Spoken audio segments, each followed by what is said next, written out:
17 candles flickered on the chocolate cake before me, but all I could focus on was the sound of my parents' voices carrying through the heating vent. Their whispers had turned to hisses, sharp enough to slice through the celebration happening downstairs. We agreed to wait until after her birthday mark. Mom's voice crackled with tension. And what difference will one more day make, Lisa? She deserves to know. I'm Audrey. And this was the moment my life split in two, before and after. The vanilla frosting on my fingertips suddenly tasted like chalk as I pressed my ear closer to the vent, my party dress rustling against the hardwood floor of my bedroom. "You're the one who couldn't wait to move in with her," Mom spat. "At least I had the decency to..." "Decency?" Dad's laugh was bitter. "Is that what you call sneaking around with Ethan for months?" My stomach lurched. Ethan. The name wasn't new. He was Mom's work friend, who'd been showing up at school events and family gatherings for the past year. The one with the twin daughters who always looked at me like I was something stuck to their designer shoes. A knock at my door made me jump. "Audrey?" It was Uncle David. "Everyone's waiting downstairs, sweetheart. Your cake's melting." Just fixing my makeup," I called back, scrambling to my feet. In the mirror, my reflection showed a girl trying desperately to hold on to something already broken. The mascara I'd carefully applied was slightly smudged, and the pink dress I'd chosen suddenly felt like a costume. "For God's sake, Mark, lower your voice," Mom hissed above me. "The guests will hear." "Let them hear. I'm tired of pretending everything's fine when you've already moved half your things to his house." The world tilted sideways. Mom was moving out? To Ethan's house? I grabbed my phone, fingers trembling as I typed, "SOS, need you here now." Olivia, my best friend, would understand. She always did. The party resumed downstairs like a poorly rehearsed play. Aunt Emma's too bright smile, Uncle David's forced jokes, and my parents standing on opposite sides of the room, both checking their phones more than looking at me. The twins, Mia and Zoe, weren't here. Thank God for small mercies. "Make a wish, honey." Mom's voice was syrupy sweet, masking the venom I'd heard upstairs. I stared at the dancing flames, 17 little betrayals flickering before me. What do you wish for when your whole world is about to implode? The cake tasted like ash, but I smiled and nodded at all the right moments. Olivia arrived halfway through, squeezing my hand under the table when she saw my face. She knew. She always knew. "We have something to tell you," Dad finally said after the last guest left. He and Mom stood awkwardly in our living room, the birthday banner above them suddenly seeming like a cruel joke. "Save it." My voice came out stronger than I felt. "I heard everything through the vent. Mom's moving in with Ethan, right? And you've got someone too, Dad?" Their faces. God, their faces. Mom's perfect makeup couldn't hide her shock, and Dad's usual confidence crumbled like the remnants of my birthday cake. "Sweetheart, we were going to tell you properly." Mom started, reaching for me. I stepped back. "When? After you'd already moved all your things? After the twins had claimed my room at Ethan's house?" "That's not fair," Dad cut in. "We've both tried to make this work." "Fair?" The laugh that escaped me didn't sound like my voice at all. "You want to talk about fair? How about deciding to blow up our family on my birthday?" "It's complicated, Audrey," Mom pleaded. "We never meant to hurt you." But they had. And as I stood there, watching them fumble through their explanations and justifications, something hardened inside me. They thought they could just reshape our family like clay, molding it into whatever new form suited them best. They were wrong. I turned and walked upstairs, their voices calling after me. But I was already planning, calculating. They wanted to play happy families with their new partners? Fine. But they were about to learn that some betrayals come with consequences. And I was just getting started. The cardboard box labeled Audrey's room mocked me from the doorway of what was now supposed to be my bedroom in Ethan's house. The walls were a pristine white, sterilized of personality, just like everything else in this place. "The twins are excited to have you here," Mom said, hovering behind me. Her voice carried that artificial cheerfulness she'd been using since the divorce announcement 3 weeks ago. I set the box down harder than necessary. "Is that why they're hiding in their room instead of helping us move my stuff?" "They're adjusting, sweetheart. This is new for everyone." "New. Right. like the matching designer backpacks I'd spotted in the hallway or the family photos already hanging on the walls. Mom, Ethan, and the twins beaming at some beach I'd never been to. The timeline of their relationship was becoming clearer with every detail I noticed. "Dinner's at 6, Mom continued. "Ethan's making his special lasagna. I have plans with Olivia. Cancel them." The cheerfulness cracked slightly. "This is our first family dinner." I turned to face her, taking in her perfectly styled hair and carefully chosen casual outfit. "We're not a family. We're the aftermath of your choices." Her face tightened. "That's enough, Audrey. I won't have you." "Won't have me what? Telling the truth?" A door slammed somewhere in the house, followed by giggling. Mom's expression shifted to relief. "Girls, come say hello to Audrey." Mia and Zoe appeared in the doorway, mirror images in their matching outfits. Zoe's smile was practiced, but Mia didn't bother hiding her disdain. "Nice room," Mia said, her eyes sliding over my boxes. "It used to be our study space." "Mia," Mom warned. "What? I'm just being honest. Like Audrey wants us to be." Zoe stepped forward, all sugar-coated venom. "We cleared out the closet for you, most of it anyway. We still need some space for our overflow stuff." I glanced at the closet. Barely a quarter of it was empty. The rest was crammed with their designer clothes and shoes, a clear message about territory and ownership. "Thanks," I said flatly. "How thoughtful." "Girls, why don't you help Audrey unpack?" Mom suggested, desperate to manufacture some sisterly bonding. "Can't," Mia replied. "Dance practice. Remember, Dad?" Ethan appeared behind them, car keys already in hand. "That's right, Princess. We should head out." He barely acknowledged me, focusing instead on Mom. "The lasagna's in the oven, 40 minutes at 350. "Perfect." Mom touched his arm, and something in their casual intimacy made my stomach turn. "Drive safe." After they left, Mom lingered, watching me unpack my life into this sterile space. "I know this is hard, but don't." I pulled out my old bedspread, the one thing that might make this room feel slightly like mine. "Just don't." She sighed, that martyred sound I was growing to hate. "Dinner's at 6. Be there." The moment she left, I grabbed my phone. "They're worse than I thought," I told Olivia over FaceTime, showing her the closet situation. "The twins have basically claimed everything already." "Total power move," Olivia agreed. "But you know what this means, right? They're threatened by you." I hadn't thought of it that way. Maybe. Definitely. They wouldn't be marking their territory if they weren't worried about their position. A notification popped up on my phone. A text from Dad. "Missing you already, kiddo. The house is too quiet." Another text followed. "Sarah's looking forward to meeting you this weekend." Sarah, his girlfriend. The other half of my parents' matching betrayals. "Oh God," Olivia said, watching my expression. "What now?" "Dad wants me to meet his girlfriend this weekend." I laughed, but it came out wrong. Apparently, everyone gets a new family except me. "Audrey? I should go. Family dinner at 6, remember? Wouldn't want to miss this picture-perfect moment." I ended the call and sat on my bare mattress, staring at the pristine walls. From downstairs, I could hear Mom talking on the phone, probably to one of her friends, spinning this situation into something prettier than it was. But as I looked around this room, this space they expected me to call home, something shifted inside me. They all thought they could reshape reality to suit themselves, but they'd forgotten something crucial.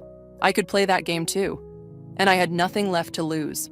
My grandmother's silver locket lay shattered on the bathroom floor, its delicate chain twisted like a broken promise. I stared at it, my hands shaking as I picked up the pieces. The only thing I had left of her, destroyed. "Accidents happen," Zoe said from the doorway, her innocence as fake as her designer bag. "Maybe you shouldn't leave your things in the shared bathroom." Behind her, Mia smirked. Besides, it looked kind of cheap anyway. I clutched the broken pieces, feeling the sharp edges dig into my palm. This was my grandmother's. Was, Mia emphasized, examining her perfect manicure. The bathroom counter still held their expensive makeup scattered everywhere, taking up all the space. My small cosmetic bag had been shoved aside, teetering on the edge, just like me. "Girls?" Ethan's voice carried up the stairs. "The realtor's here."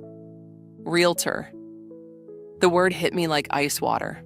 I followed my stepsisters downstairs, the broken locket burning in my pocket. A woman in a crisp suit stood in our living room, my old living room, clipboard in hand. Dad's house. They were selling Dad's house. "Audrey," Mom said brightly, "look who's here to help us sell the house. Isn't it exciting?" The realtor smiled professionally. "The market's excellent right now. With your father's equity and the current rates." "What equity?" The words escaped before I could stop them. "Dad's name isn't even on the deed anymore, is it?" Mom's smile faltered.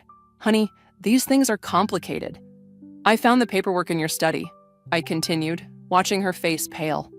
"The house transfer to Ethan's name, the new mortgage, the credit card statements." The realtor shifted uncomfortably.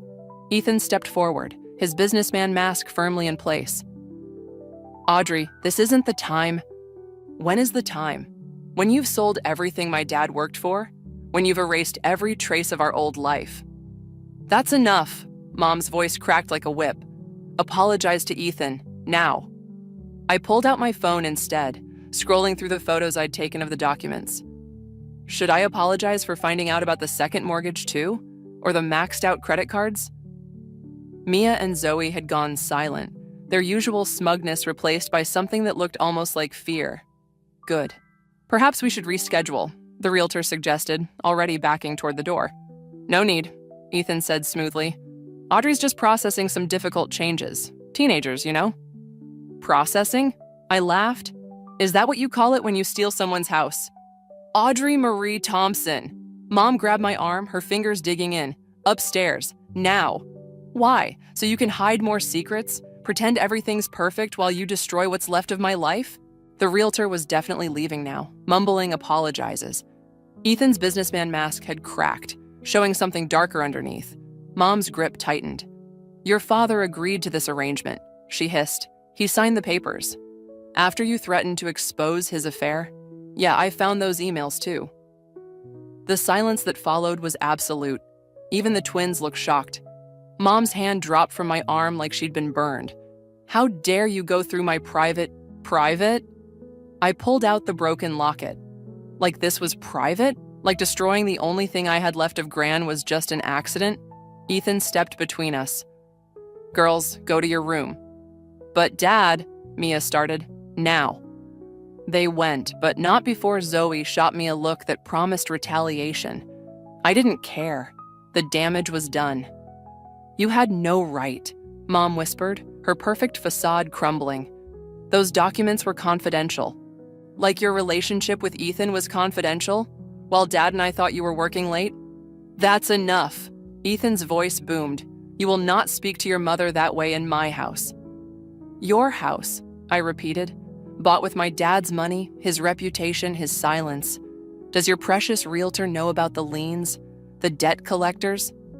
Mom's face had gone from pale to ashen. "How much do you know?"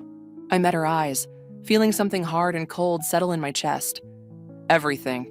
And soon everyone else will too." The threat hung in the air between us. Mom took a step forward, but I was already turning away, the broken locket cutting into my palm as I climbed the stairs. Let them worry.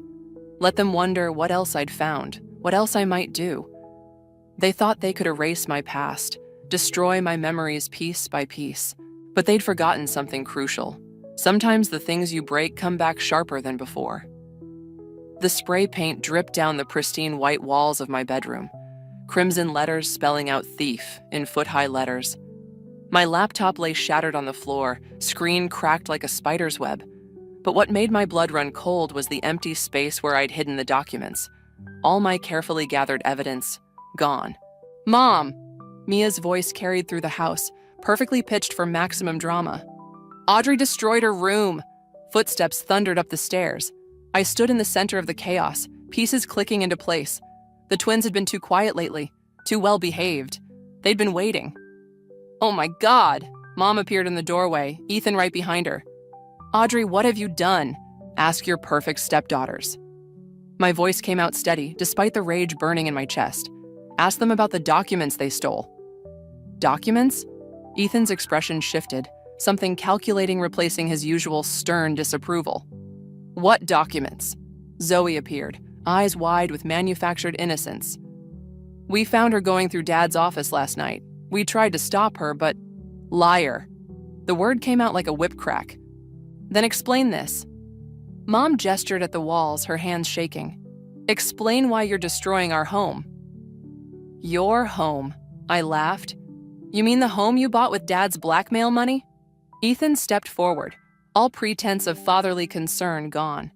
Where are the papers, Audrey? Gone. I met his gaze. Somewhere safe, like the copies I made. The twins exchanged a look. Real fear this time. They hadn't known about the copies. That's enough. Ethan's voice was steel. You're grounded. No phone, no computer, no...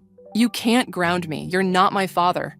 No, he agreed, something ugly twisting his features.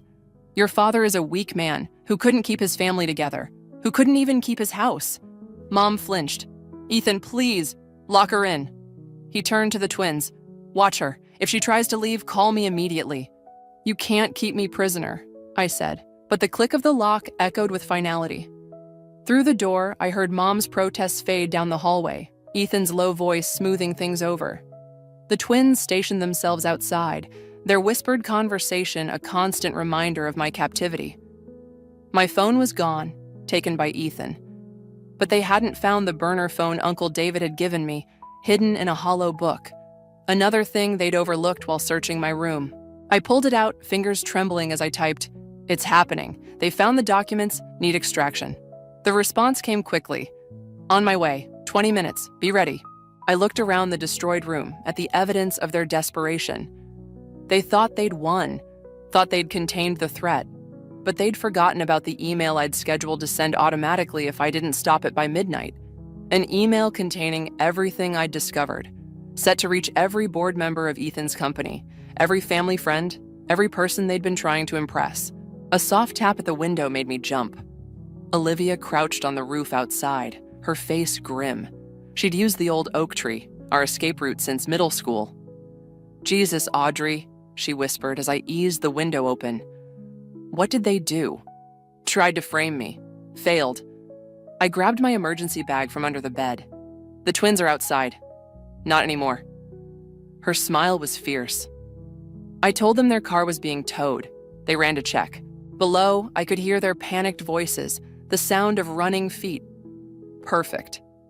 "Uncle David's waiting 2 blocks over," Olivia said, helping me onto the roof. "You sure about this?" I thought about the broken locket, the stolen house, the countless small cruelties. They wanted to lock me away, make me disappear. But I'm not the one who's going to disappear. The oak tree creaked as we climbed down, autumn leaves providing cover. In the distance, a car engine idled, Uncle David waiting to help me turn the tables. Let them find my empty room. Let them discover what real betrayal feels like. They thought they could cage me, control me, break me down piece by piece. But they were about to learn. Sometimes the prey becomes the predator, and I was done being prey. Uncle David's study smelled like old books and secrets. I sat in his leather chair, surrounded by the evidence I'd gathered, while Aunt Emma placed a steaming mug of tea beside me. The automated email had gone out hours ago. By now, Ethan's board members would be reading everything. "Your mother's called 6 times, Uncle David said, checking his phone. "Ethan's called twice that many. Let them." I spread out the documents across his desk. Bank statements, transfer records, emails. They're probably discovering what happens when their perfect world crashes. Aunt Emma touched the broken locket around my neck. She'd helped me repair it with gold wire, making the cracks part of its beauty. "Are you sure about this, sweetheart? Once you start down this path..." The doorbell rang, its chime echoing through the house. Through the study window, I saw Mom's car in the driveway. Ethan's right behind it. "I'll handle this," Uncle David said, but I stood up.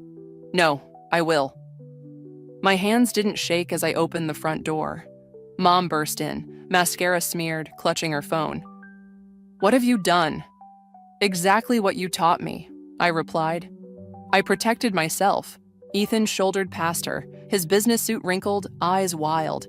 "Do you have any idea what you've caused? The board is calling an emergency meeting. My investors are discovering how you really built your empire." I stepped back, letting them follow me into the study. "With blackmail and fraud? It wasn't like that," Mom pleaded. "We were trying to build something better for all of us." "Better?" I picked up a document from Uncle David's desk, like forcing Dad to sign over his house by threatening to expose his affair, or helping Ethan hide money from his ex-wife, the twins' mother. Ethan went still. How did you find out? The same way you taught your daughters to go through my things. I learned to look deeper. Mom sank into a chair, her perfect facade crumbling. We never meant to hurt you. No, you just meant to hurt everyone else. I turned to Ethan. Does your board know about the offshore accounts? The shell companies? His face contorted. You little... Careful, Uncle David cut in, his voice steel. Think very carefully about your next words. A car door slammed outside. Through the window, I saw Dad getting out of his car, looking lost in a way I'd never seen before. The police will be involved, Ethan said, trying to regain control. This is corporate espionage. Actually, Aunt Emma spoke up, it's whistleblowing, and Audrey has excellent documentation. The front door opened again. Dad's voice carried down the hallway. Lisa, what's going on? The board just called me. He appeared in the doorway, stopping short at the sight of us all. His eyes found mine, recognition dawning. You, he whispered. You did this? I learned from the best, I said. All of you taught me how to destroy a family. Mom started crying, soft broken sounds that would have moved me weeks ago. Now they just fueled my resolve. The board meeting's in an hour, I continued, gathering the documents. They'll want to know about the missing funds, the forged signatures, everything. Please, Mom reached for me. We can fix this. We're still family. Family? I pulled away. Family doesn't lock each other in rooms. Family doesn't destroy precious memories or steal houses or send emails destroying lives. Dad's voice was quiet. The words hit like a slap. I looked at them all. Mom's tears, Dad's disappointment, Ethan's rage, Uncle David and Aunt Emma's concern. You're right, I said finally. I learned destruction from experts. I picked up my grandmother's repaired locket, its golden scars catching the light. But I also learned something else, something none of you figured out. What's that? Mom whispered. That broken things don't always break even. I moved toward the door, documents in hand. Sometimes they break free. Behind me, Ethan started making threats. Mom began pleading again, and Dad just stood there, silent. But I was already walking away, toward Uncle David's car, toward the board meeting that would change everything. They'd taught me how to break things. Now I would teach them how it felt to be broken. And maybe, just maybe, we'd all learn how to put ourselves back together again. The boardroom felt like a tomb, all polished wood and accusatory silence. 12 pairs of eyes watched me from around the massive table as I laid out the evidence, every dirty secret, every hidden transaction. My hands didn't shake, but my heart hammered against my ribs like it was trying to escape. These are serious allegations, the chairman said, his voice carefully neutral, especially coming from a teenager. A teenager who had access to private corporate documents, another board member added, her tone sharp. How did you obtain these, Miss Thompson? Before I could answer, the doors burst open. Ethan strode in, followed by his lawyer. The twins appeared behind them, and my stomach dropped. They shouldn't be here. This meeting is a farce, Ethan announced. My stepdaughter broke into my home office, stole confidential documents. After you locked me in my room, I cut in. After you and your daughters destroyed my belongings. Mia stepped forward, tears streaming down her face. That's not true. We loved you, Audrey.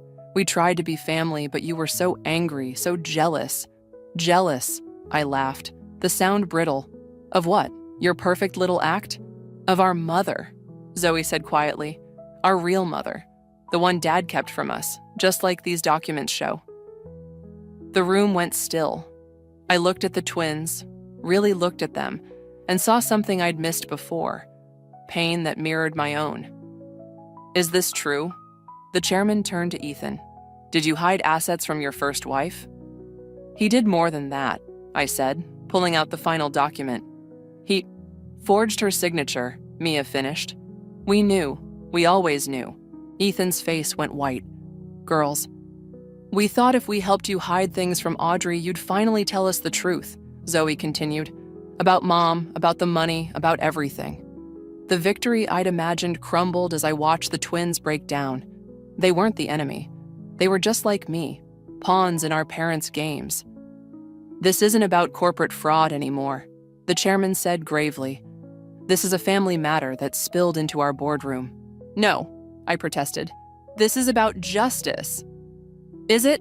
Mia's voice cracked. "Or is it about hurting people before they can hurt you?" The documents in my hands suddenly felt heavy, poisonous. I'd been so focused on revenge, I'd become exactly what I hated. "The police have been called," Ethan's lawyer announced. "Breaking and entering, theft of corporate documents. Your client committed actual crimes," I shot back, but my voice wavered. "And you committed several trying to expose them," he replied smoothly. "How does that make you different?" The chairman stood. "This meeting is adjourned pending a full investigation. Security will escort everyone out." As guards appeared at the doors, I saw Mom in the hallway, crying into Uncle David's shoulder. Dad stood nearby, looking lost. The perfect families everyone had tried to build were shattering, and I'd helped swing the hammer. "Was it worth it?" Zoe asked as we were let out. "Destroying everything?" I touched my grandmother's repaired locket, its golden scars catching the fluorescent light. "I thought it would feel different." "It never does," she replied, and I realized she was speaking from experience. Revenge just makes you more alone. Outside, police cars were arriving, their lights painting everything in harsh red and blue.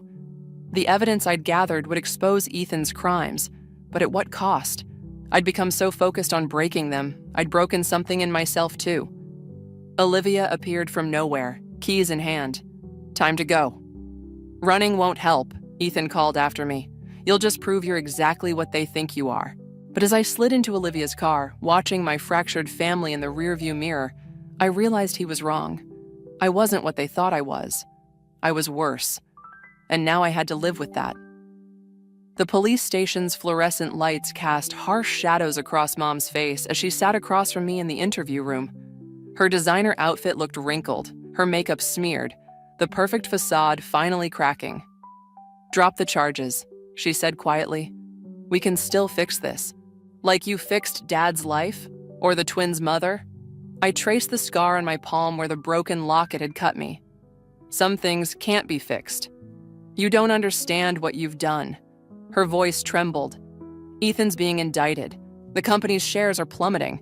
Your father is facing fraud charges too, I know." The words tasted like ash. "That's what happens when secrets come out." The door opened. Ethan's twins entered, followed by a social worker. They looked smaller somehow, their matching outfits replaced by worn hoodies and jeans. "Tell them," Mia demanded, her eyes red-rimmed. "Tell them you lied about everything." But I didn't lie. I met their gaze. "You know I didn't." "Our mother called," Zoe said. "First time in 3 years. She wants to know if what the papers are saying is true. About Dad hiding money from her. About the forged documents." Mom reached for them, but they stepped back. "Girls, please." "Don't." Mia's voice cracked. "You knew too. About everything. You helped him keep us from her." The revelation hung in the air like smoke.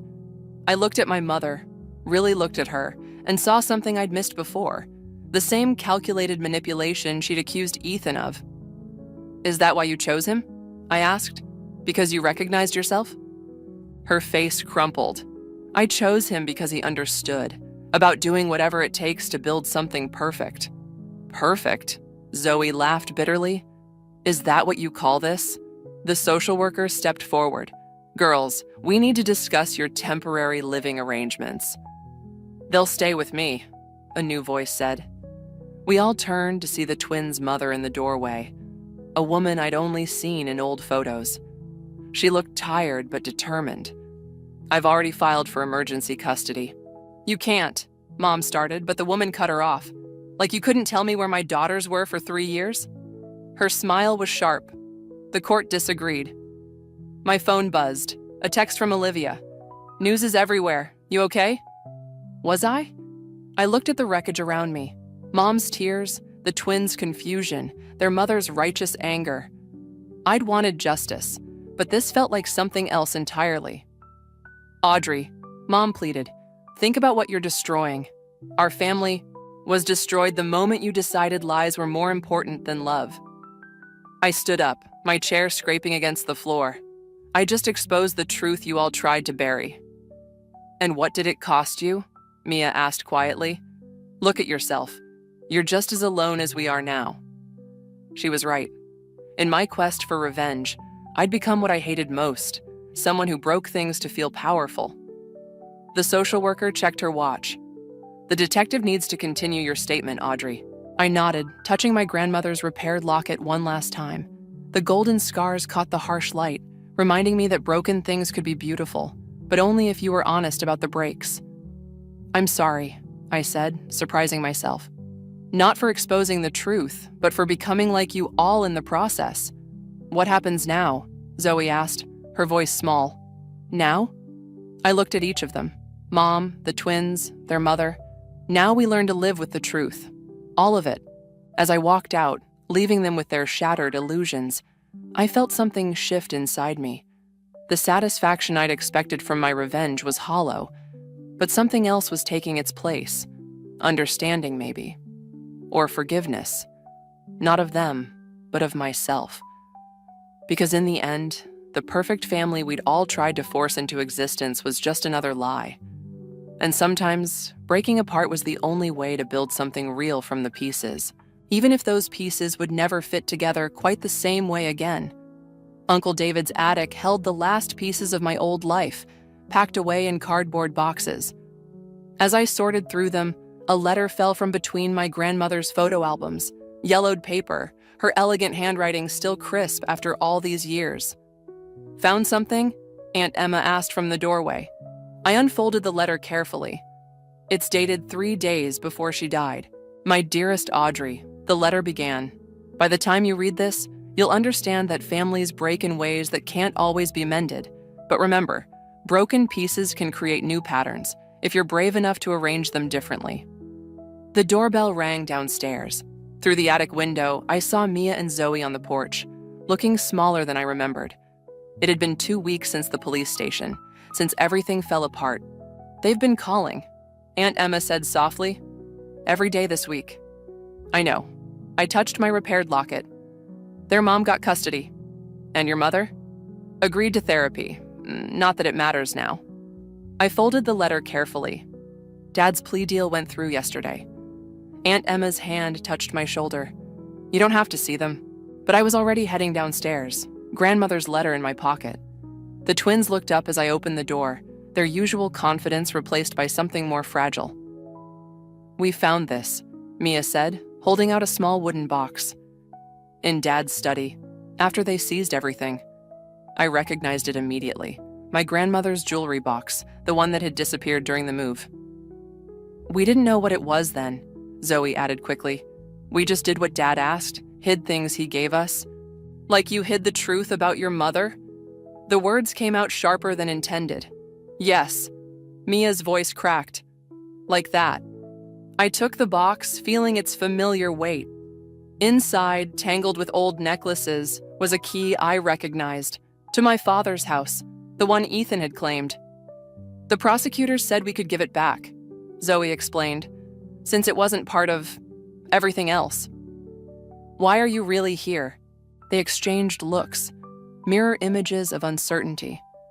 Because we understand now, Mia said finally, about wanting to break things that hurt you.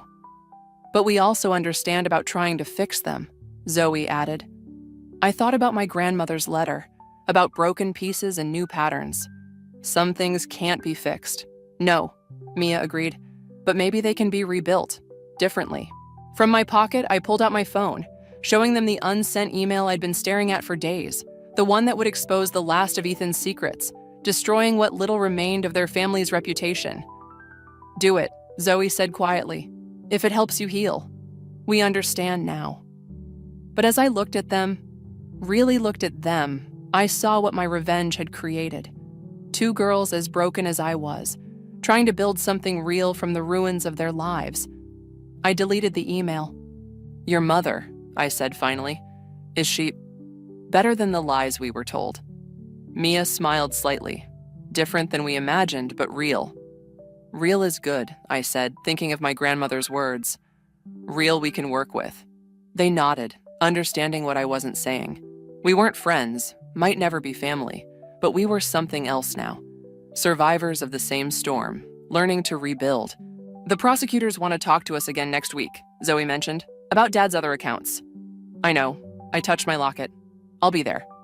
They turned to leave, but Mia paused. For what it's worth, we're sorry about everything. Me too, I said and meant it. After they left, I sat on the porch steps, reading my grandmother's letter again.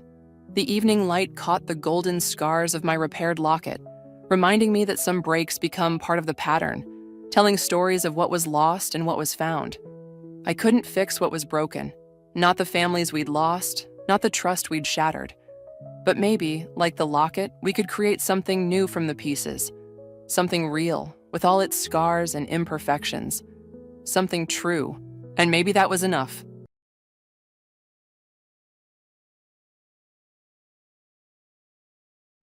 What? No way.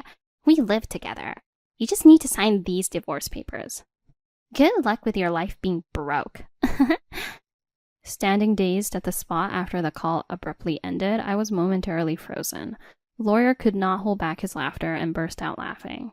Mandy looked at the lawyer with a puzzled expression while he was wiping his tears with a handkerchief. My name is Abby. I have been married to George for 2 years now. We don't have any children. Both of us work and are so busy that we often work on holidays. We hardly have time for long conversations and usually live a life of passing each other by. Therefore, we make sure to align our schedules to go on overseas trips during our substantial holidays. Though it's only about once a year, we both look forward to it. When we got married, we decided to buy a high-rise apartment in the Bay Area. It was a stretch, but considering the future value of the asset, we took the plunge. Thanks to that, we are satisfied with our current life. I have a good friend from high school, Mandy. We sometimes go out for lunch together. Mandy is beautiful and therefore has high standards for men. She isn't married yet, but has a strong desire to marry. She always looks for men with high educational and income levels on dating apps. Especially she cannot compromise on annual income. One day I was enjoying lunch with Mandy at a cafe near the park. Mandy and I were also together in high school and university and were in the same classes. Perhaps because of that, we have consulted each other on various matters. Thanks to that, we both roughly know each other's dating history and taste in men. During our student days, we shared both fun and sad moments together. Now they are good memories. Since I married George 2 years ago, we both became busy, and the time we could meet decreased. Now it's a question of how often we can meet in a year. Hey, can I come visit your apartment sometime? Mandy suddenly asked me. She has never been to my apartment before, and on the weekend she came to visit my apartment. Even though the intercom from the entrance, I could sense Mandy's surprise. She kept saying, "Wow," repeatedly. The moment I opened the door, she had a look of admiration on her face. This place is so luxurious. Also, the elevator ride was so long. I decided to go all out and chose a spacious room on the upper floor, as it was a once-in-a-lifetime purchase. It's even more spacious than a detached house. It's beautiful and truly amazing. Mandy was looking around the house, turning her head around. The location is great, and the floor plan of this high-rise tower, it must have been expensive. Mandy asked with a vulgar smile. Yes, it's what you call $1 million apartment. The security is very tight too. Look here. Mandy reacted only to the mention of the $1 million apartment, cutting off my words. Right, it's over $1 million. Your husband must be earning a lot. Mandy was wide-eyed with surprise. It was a typical reaction for Mandy. She has always had high standards for men, especially about their income. George's salary is probably high for his age. I conveyed it vaguely. I felt it was vulgar to state it blatantly. Mandy had a look of some scheme on her face. She said, "Can I use your bathroom?" and left the living room. I told her where the bathroom was and then started preparing tea in the kitchen. I became concerned about her, who was taking quite some time to return, and was about to head towards the bathroom when Mandy came back. I was replying to an email. Mandy usually does not speak in such an excuse-like manner. I felt a slight sense of discomfort. While eating the cookies Mandy brought as a gift and having coffee, Mandy asked if she could stay till the evening. It seems she wanted to greet George. Indeed, Mandy hasn't seen George since our wedding. It's not unnatural for her to want to meet him. I decided to check with George first. George readily agreed. Work seems to be ending early, he replied in an email. I told Mandy it was okay and I started preparing dinner. Mandy was fiddling with her smartphone but stood up and headed towards the bathroom again. I hadn't noticed while cooking, but Mandy seemed to have been gone for quite some time. Mandy returned wearing a familiar necklace. I thought I had seen it before. It was my necklace. As I stared intently at the necklace, Mandy blushed and smiled. How is it? Does it suit me? Mandy posed like a model to show it off. As I stared at her in astonishment, Mandy started laughing. No way, I'm just kidding. I happened to find it and it's cute, right? Plus, it was very expensive. It's even got a premium because it's valuable. Mandy talked a lot like a child making excuses after doing something wrong. That was a gift from George. Wow, he really must have a lot of money to be able to buy something like this. Mandy sighed. More importantly, that necklace was stored in the closet in the bedroom. Mandy, pretending to go to the bathroom, must have gone to the bedroom and peeped into the closet. I couldn't believe her actions. However, I felt it was childish to blame Mandy and simply emphasized that it was an important item. Mandy, taking advantage of my not blaming her, started saying something outrageous. Can you lend me this necklace for a little while? I was speechless and fell silent. I have a date with a doctor I met on a dating app soon. I want to wear it then. Please. Mandy put her hands together and pleaded as if she were praying. Reluctantly, I decided to lend it to her. All right, but please take care of it. As I said earlier, it's a gift from George. As soon as Mandy knew she could borrow it, she started caressing the necklace with a smile. Of course, I understand. It seemed my words didn't really register with her. Once I had finished the preparation for cooking, I pretended to go to the bathroom but went to check the bedroom. Sure enough, the closet and the chest next to the bed were not fully closed. Mandy must have opened every drawer and door. The jewelry and watches had fingerprints on them. Mandy had touched them but apparently didn't consider borrowing them. The shoes seemed forcibly worn as they were misshapen. This was definitely going too far. I returned to the living room and confronted Mandy. You touched various things in the bedroom, didn't you? The shoes are misshapen and the watches have fingerprints on them. Instead of appearing remorseful, Mandy puffed up her cheeks a little. Please don't do that again. Mandy returned to her normal expression and apologized with a sorry. I didn't want to drag this on and risk damaging our friendship over such issues, so I decided to let it slide with a light laugh. Just then, George came home carrying a box of cake. It was the first time Mandy and George had seen each other since our wedding. It was awkward at first, but they gradually warmed up to each other and dinner became lively. By the time we were eating the cake George had brought, he and Mandy were chatting like good friends. While I was cleaning the dishes and washing up, they were laughing together. Can you believe my boss? I envy your boss for having you as his subordinate, George. George was grinning from ear to ear. Not at all. I noticed Mandy casually touching George, which bothered me, but I thought it was better than being distant. At that time, I naively thought it wasn't a big deal, especially since George wasn't Mandy's type. About a month after Mandy's visit, George's behavior changed and spent more time on his phone than before. Often seemed distracted during our conversations and asked me to repeat myself several times. His phone was always with him, even to the bathroom or the bath. It was a noticeable change. It seemed I had become a cheated wife. I once thought about checking George's phone, but felt reluctant to even touch it. The conversations at home with George decreased gradually. George started working on holidays much more frequently. George was almost never at home on holidays. With our interactions already minimal during the weekdays, it felt like we were living separately even on the weekends. Moreover, we started sleeping in separate rooms because he was tired. I vaguely thought about divorce or separation when I saw the divorce papers on the living room table. George had already signed them. Although I had considered it a possibility, I was still shaken when it became a reality. My hands trembling, I called George. I just got home and saw the table. What's this about? Just what it sounds like. Please, divorce me. I pressed for a clear reason. George claimed. I've fallen in love with someone else. This isn't an affair. I'm serious. It was obviously an affair, no matter how you looked at it. Then from the other end of the phone, I heard a familiar female voice. It was Mandy's voice, as I had suspected. I'm dating George, and I want to marry him. Though I knew it, having it confirmed made my heart race and sweat break out. When I met George at your house, it was love at first sight. We exchanged contact details and started messaging, and one thing led to another. Mandy's way of speaking had become crass. Perhaps this was her true nature. George says there's nothing more to discuss. Can you sign the divorce papers quickly and send them in? I want to talk about this. Tell George to come home. Huh? That's impossible. We're living together now. You just need to sign the divorce papers. Good luck with your poor life.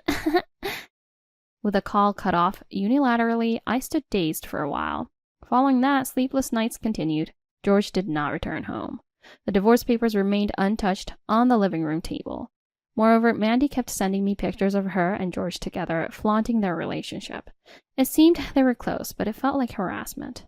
My mental health deteriorated, my complexion turned pale, and I often appeared vacant, even during the day, which caused concern among those around me. They strongly suggested I go to the hospital, and I was somewhat forcibly brought in for treatment. Taking medication helped me regain some peace, and I began to be able to sleep again. I managed to go to work somehow. However, a terrible incident occurred. When I returned from the hospital, something felt off in my apartment. Going to the bedroom and opening the closet, I noticed that some bags and jewelry were missing. The count of jewelry watches in the chest was also off. There was only one person who could have done this. Why would they go to such lengths? What had I done to deserve this? My insomnia returned, and sleepless nights continued, leaving me feeling drained day after day. During a counseling session at the hospital, I mentioned the theft at my home and was strongly advised to consult a lawyer. I contacted the company's lawyer on the spot and arranged for a meeting. The first thing the lawyer asked me at the consultation was, What would you like to do? I'll get a divorce. I want those two to face proper consequences. I answered immediately, surprising even myself. Just a while ago, I was unsure what to do. It came out so easily from my mouth. Perhaps I really did want to punish them. They have made me suffer unilaterally until now. It's only right to retaliate. A week later, Mandy contacted me. I had sent her a certified mail. What are you thinking? Sending a certified mail to my office? Mandy sounded very angry, her voice filled with rage. You should have been prepared for at least this much. Anyway, I'm leaving everything to my lawyer now. I hung up the phone. Mandy called several times after that, but I ignored all her calls. Then George called. I had sent certified mail to George's family home. It seems it caused a big stir as the affair became known there. I nearly burst out laughing, but I managed to hold it in. I couldn't just leave everything to my lawyer as my emotions were not settling, so I decided to meet them. I was going to thoroughly confront them on the spot. The lawyer arranged the date and time, and we agreed to meet at his office. A few days later, they reluctantly came to the lawyer's office. I thought they would bring their own lawyer, but it seemed they came alone. Mandy violently opened the door of the office. George followed her, looking uncomfortable. Finally, we meet, you coward. Mandy did not try to hide her anger, but George stepped in front of her, trying to stop her. After all, this guy has been running away. Thanks to him, our marriage keeps getting postponed. Mandy looked like she was about to throw the bag she was holding at me. George was desperately trying to hold her back. As I watched them with a pitiful feeling, the lawyer nodded slightly at me. Please calm down. If any violence or abusive language is confirmed, we will immediately call the police. Understood? The mention of the police made Mandy stiffen. Calmed by the lawyer's intervention, Mandy and George took their seats. We sat across from each other at the office table, and the discussion finally began. George, you are seeking a divorce, correct? Mandy was sitting arrogantly while George slumped, looking diminished. We will agree to the divorce. However, since the relationship has been identified as an affair, we will be claiming compensation for emotional distress. Any objections? George's face began to cloud over. I don't care about the divorce. Just make sure you don't contact me after we pay the compensation. I quietly nodded. Mandy looked displeased. Perhaps she thought I would put up more of a fight. As the lawyer began to discuss the amount of compensation, Mandy snapped. I said any amount is fine. We have more money than we could ever spend. Mandy spoke arrogantly, crossing her arms. The lawyer looked at her with interest, saying, Oh? Yes, aren't you a lawyer? Didn't you check that George is the president of a jewelry maker with an annual sales of $100 million? George looked up, flustered, trying to restrain Mandy's arm. Mandy's face was flushed as she spoke excitedly. Compensation for an affair is nothing to us. I'll even give you a proper share of the assets. George was desperately trying to calm Mandy. Mandy shook off George's hands and continued. Your salary barely covers your living expenses, right? Mandy said this with a laugh. The lawyer couldn't hold back and burst into laughter. Mandy looked at the lawyer questioningly. The lawyer was wiping his tears with a handkerchief. Abby is actually the one who's the president. What? Mandy couldn't comprehend and gaped. George was slumped, trembling slightly. George is just an employee without any title. I am Abby's company's legal advisor. Hearing this, Mandy began to laugh loudly. What are you talking about? Are you really a lawyer? Is it okay for lawyers to lie? The lawyer answered calmly. Why don't you ask George next to you if what I'm saying is a lie? George was only biting his lip, looking downward. Mandy, perhaps feeling insecure, grabbed George's arms and started shaking him. You said you were the president of a jewelry maker with sales of $100 million. That's not a lie, right? George didn't answer. He covered his face with his hands, making unintelligible moaning sounds. Mandy, possibly starting to panic, gripped George's arms even tighter, repeatedly saying, Answer me! It's not a lie, right? George whispered in a hoarse voice. I'm sorry. The room fell silent at his words. Mandy's hands, which had been gripping George, drooped lifelessly. You said you were the president of a company with $100 million in sales. Mandy muttered to herself, like talking to no one in particular. George's apology had plunged Mandy into despair. Shaking, Mandy stood up. It's a lie. There's no way you could be the president. Mandy pointed at me and accused me. Why do I know about this? We've shared everything. I spoke to Mandy calmly, as if to enlighten her. And just because we're best friends doesn't mean I have to share everything, especially since you've always been so fixated on money I had no intention of telling you. I looked Mandy straight in the eyes without averting my gaze as I spoke. Mandy seemed to lose her strength and slumped down. And then what about that house? Of course, the house is in my name, so George will be the one leaving. Mandy fell silent and George sat there holding his head. He probably didn't want to come here. He knew what was coming. But if he hadn't come, things would have been worse. Hell if he came and hell if he didn't. Only hell awaited George now. The lawyer began to disclose the evidence I had gathered. First, here's a photo of George and Mandy together.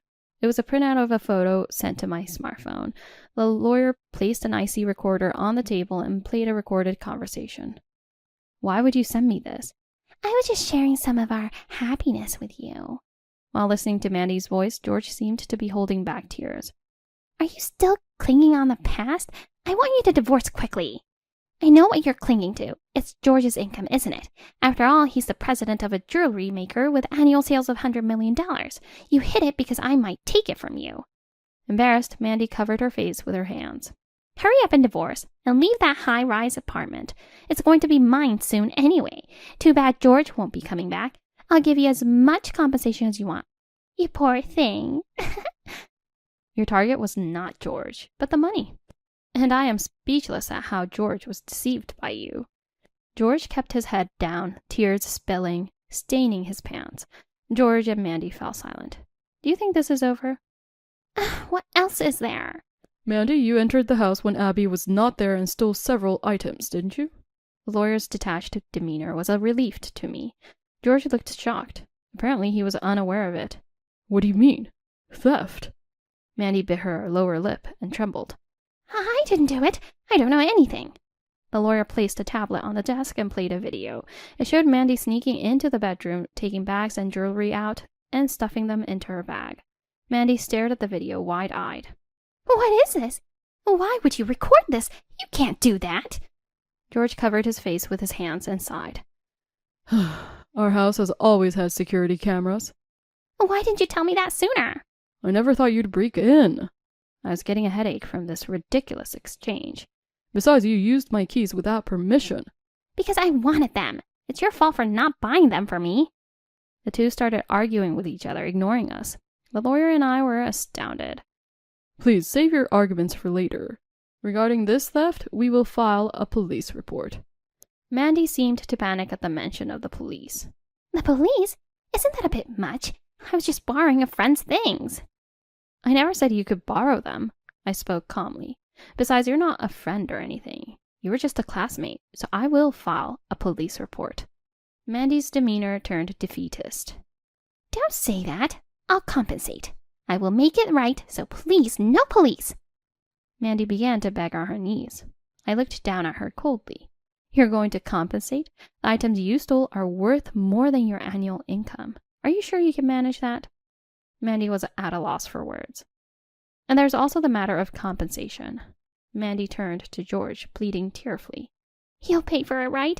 Even if you're not the president, you still earn well. George just nodded silently. He won't be able to pay. He's going to be fired. George looked up sharply, turning his face towards us. That's correct. George hasn't shown up to work since leaving the house. Plus, with this scandal, his boss has also complained. George clutched his head, looking like he might collapse on the floor. But there's a division of assets, right? I'll pay with that. You cannot divide the property either. Abby and George had a prenuptial agreement. I haven't heard anything from George. He never told me anything inconvenient, did he? The lawyer placed the contract on the table. The agreement states that if the marriage lasts less than 3 years, neither party will seek a division of property. You are currently in the 2nd year of marriage. Mandy tried to grab the document to tear it up. That document is a notarized deed, so you should treat it carefully. You could be liable for criminal charges. The word crime stopped Mandy's hand. Mandy started pleading with George, half smiling. George, you have some savings, right? Use that to compensate. George looked at Mandy with resentful eyes. What money? You always want sushi, steak, this and that. There's no way I have any savings. It appears so. It seems there are also debts from dubious sources. Mandy's shoulders slumped. Her pitiful figure was a far cry from the glamorous presence that once made men turn their heads. But this was the bed she had made for herself. Both wore exhausted expressions, muttering, This wasn't supposed to happen. And, What should we do now? I decided to leave the rest to the lawyer and stand up. Mandy, money isn't something you steal from others. It's something you earn through effort. Eventually, the divorce was finalized smoothly. George's belongings were packed and sent back to his parents' house. His parents kept apologizing to me and even sent a letter of apology. Mandy was interrogated by the police on charges of breaking and entering and theft. I had filed a police report, which led to an investigation and her arrest when she admitted her guilt. Half of the stolen items had been sold, but the rest were returned. Although her actions were malicious, she showed remorse and willingness to compensate, which likely led to a suspended sentence. However, Mandy had other offenses. It was revealed that she had been stealing money and goods from men she met through a dating app. This discovery meant that Mandy was facing a real prison sentence. It explained why she had such an exaggerated reaction to the police and the word crime. George couldn't stay in Mandy's apartment and moved to an old apartment in the suburbs. He appears to be job hunting, but his unexcused absences and poor work attitude from his previous job have made it difficult to find new employment. He's now scraping by with day labor. I receive regular updates about them from the lawyer. After the divorce, I focused on my work.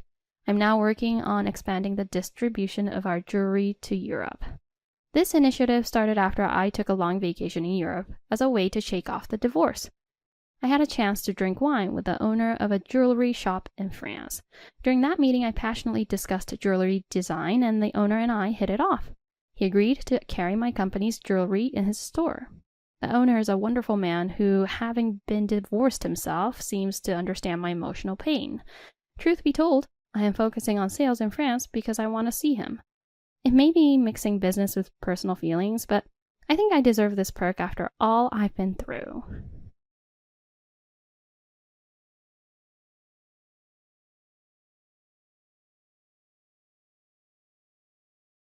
Oh.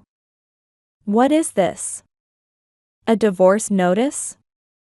And this is a marriage registration form. While cleaning the car, I discovered something puzzling. Inside the envelope were divorce and marriage forms.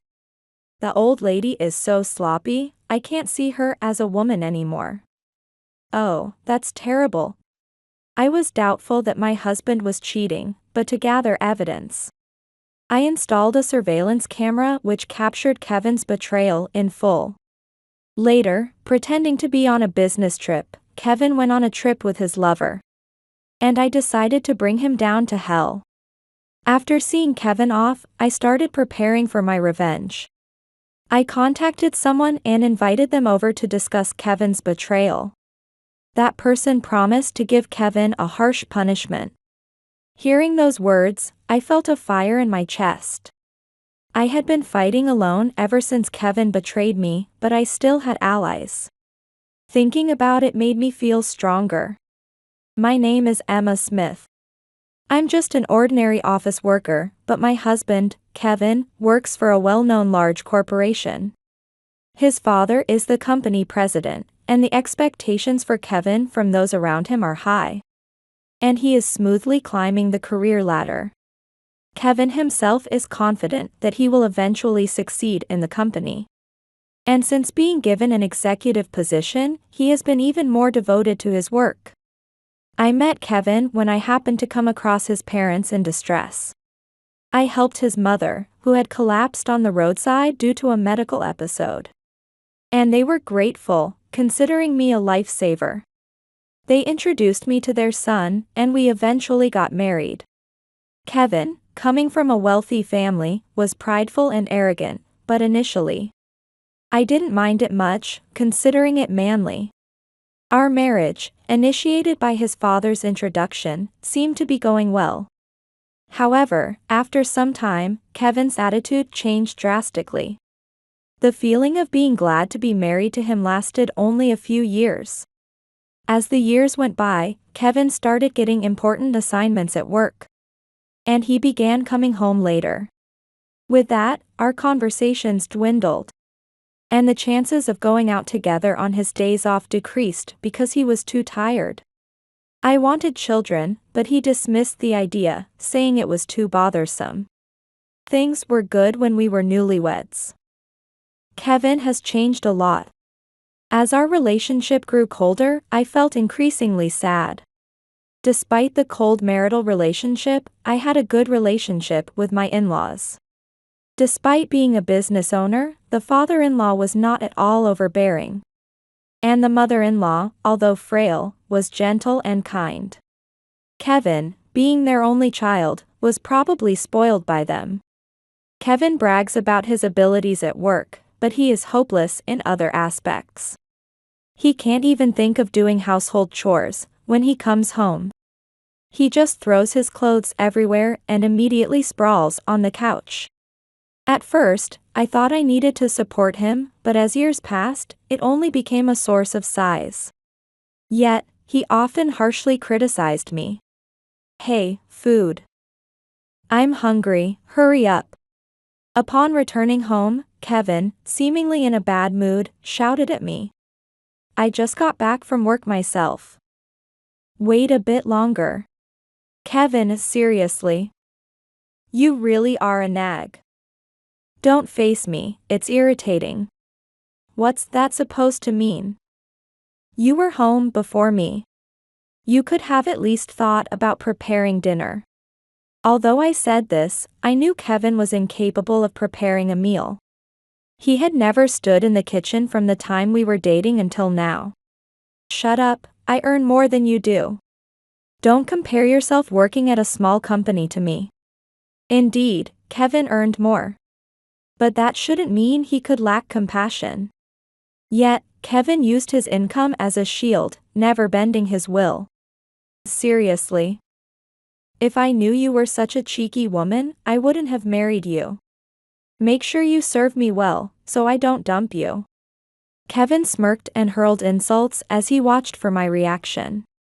Ignoring his words, I headed to the kitchen. There were hardly any insults when we were newlyweds. How did Kevin change so much?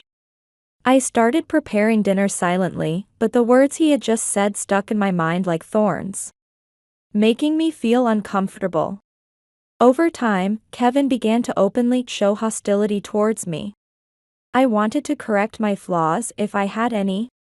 But Kevin's comments were always unreasonable, leaving no room for improvement. I didn't know the reason, but I was troubled by my husband's changed attitude. One day, when I tried to go to work, I noticed that my car wouldn't start, perhaps the battery was dead. I immediately called the mechanic to have it checked. But it seemed the repairs would take some time. Hey, can I borrow your car until mine is fixed? I can't get to work otherwise. Huh? Why should I? Kevin uses the train for his commute, so he only drives his car on weekends. Initially reluctant, he eventually agreed to lend me his car. So I started using it for my commutes until my own car was repaired. It's quite a mess in here, really sloppy. Kevin's car was, as expected, a mess. Seeing the chaos inside, I couldn't help but sigh. Being fairly tidy myself, I was reluctant to drive it in that condition, so I started cleaning it up. I briskly put half-finished water bottles and crumpled pieces of paper into a trash bag. The trash bin was overflowing, and the ashtray was stuffed with numerous cigarette butts.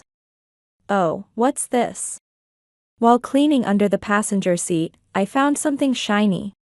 It was one half of a pair of women's earrings, and it definitely wasn't mine. I wondered who could have left it, perhaps a friend or a colleague of Kevin's. I decided to put the earring in my pocket to give to Kevin later. Well, I guess that's about it. Having finished picking up a 12-gallons bag full of trash, I stretched my back. I wonder if he's not embarrassed by such messiness. But it seems Kevin's behavior is hard to change. Right, I haven't checked there yet. I then opened the dashboard that I hadn't checked yet. There had been a time when I left important documents there before. I thought it best to check now, in case something outrageous would appear again. Inside, something caught my eye. There was an A4-sized brown envelope left behind. Perhaps it was work-related documents. It was a good thing I checked. Thinking it might be something important, I picked up the envelope and looked inside. However, what I found was unexpected. Oh. What is this? A divorce notice? And this, a marriage registration form. Thinking this could be some kind of evidence, I decided to take a photo with my smartphone before putting it back. The earring I found earlier might belong to Kevin's mistress. Such a worry crossed my mind. Kevin's affairs with women continued to haunt him. Late one night when he came home, his clothes smelled of perfume, and once there was lipstick on his collar. However, the evidence I currently had was too weak to confront Kevin about his infidelity. Unable to follow Kevin around all the time due to work, I resolved to hire a detective agency. When I finally received the report from the detective agency, I was shocked. Just as I feared, Kevin was indeed having an affair. The other woman was a receptionist at his company named Tracy. The report detailed how they met several times a week. Kevin told me he was working late, but in reality, he left work at 6 p.m. and went straight to Tracy's apartment. It seems their relationship had been going on for quite some time. Kevin had been noticeably colder towards me for a few years. Surely, their relationship had started around that time. Then another shocking truth came to light. Kevin had been bringing Tracy home when I was not around. I immediately decided to install surveillance cameras at home and capture everything. I made up a reason to leave the house, and Kevin foolishly fell for it. Later, when I checked the surveillance camera footage, I saw the disgraceful figures of the two. The location was our bedroom. Shamelessly, Kevin had let Tracy into our bedroom and they had acted there. Hey, are you sure your wife won't come back?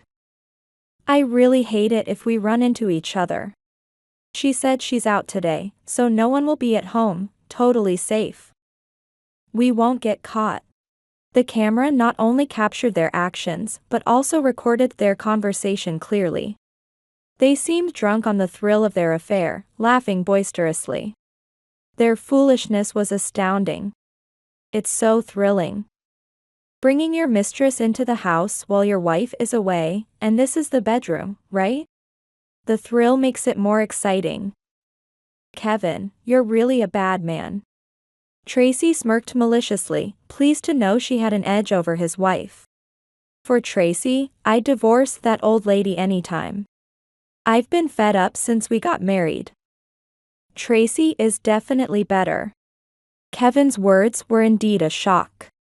Although our marital relationship had grown cold over the years, we initially trusted each other. Maybe there was something wrong with me. I was about to think so, but Kevin's next words made me rethink. Tracy is many times better. The old lady is sloppy, her skin lacks firmness.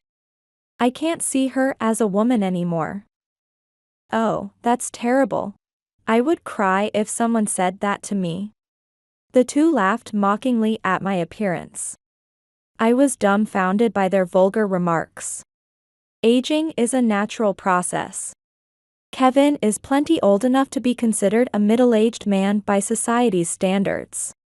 Anger began to bubble within me at his unbelievable betrayal. I could not let this go unnoticed. I will never forgive him. I'll make sure he sees hell. Several days had passed since I checked the surveillance footage. See ya. I don't know when I'll be back. With his usual indifferent attitude, Kevin left the house. He said he was going on a business trip for 3 nights. But I knew it was a lie, he was actually going on a trip with Tracy. Even though they had been meeting secretly, they were quite active.